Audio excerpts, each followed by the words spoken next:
Hi friends, welcome back to our channel. ಇವತ್ತು ನಾವು Maggi soup ಹೇಗೆ ಮಾಡೋದು ಅಂತ ನೋಡ್ಕೊಳ್ಳೋಣ.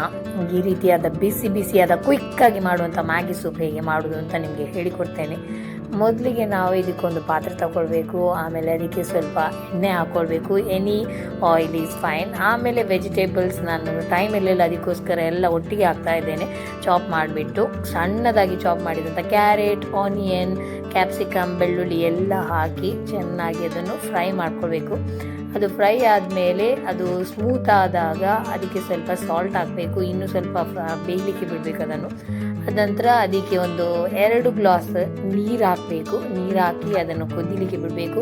ಅದು ಕುದೀತಾ ಬರಬೇಕಾದ್ರೆ ಅದಕ್ಕೆ ನಾನು 1 ಪ್ಯಾಕೆಟ್ ಮ್ಯಾಗಿ ಹಾಕಿದ್ದೇನೆ. ಅದನ್ನು ಸಣ್ಣದಾಗಿ ಪುಡಿ ಮಾಡಿದಂಥ ಮ್ಯಾಗಿಯನ್ನು ಹಾಕಬೇಕು. ಆಮೇಲೆ ಅದನ್ನು ಕುದಿಲಿಕ್ಕೆ ಬಿಡಬೇಕು. ಮಿಕ್ಸ್ ಮಾಡಿ ಆಮೇಲೆ ಕುದಿಲಿಕ್ಕೆ ಬಿಡಬೇಕು ಅದನ್ನು.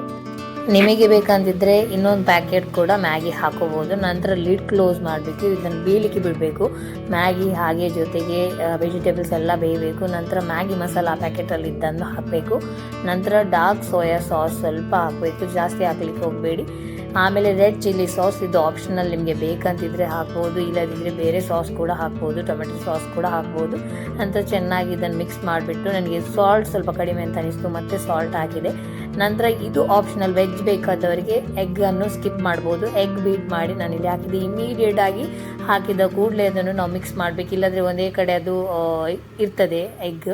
ಅದಕ್ಕೋಸ್ಕರ ಎಲ್ಲ ಕಡೆ ಸ್ಪ್ರೆಡ್ ಮಾಡಿದೆ. ಸೊ ಕನ್ಸಿಸ್ಟೆನ್ಸಿ ನೋಡಿಬಿಟ್ಟು ನಂತರ ಕಾರ್ನ್ಫ್ಲೋರ್ ಮಿಕ್ಸ್ ಮಾಡಿದ ವಾಟರ್ ಹಾಕಿದೆ. ಅದು ತಿಕ್ ಬರ್ತದೆ ಸ್ವಲ್ಪ. ಸೊ ಇವಾಗ ನಮಗೆ ಬಿಸಿ ಬಿಸಿಯಾಗಿರುವಂಥ ಮ್ಯಾಗಿ ಸೂಪ್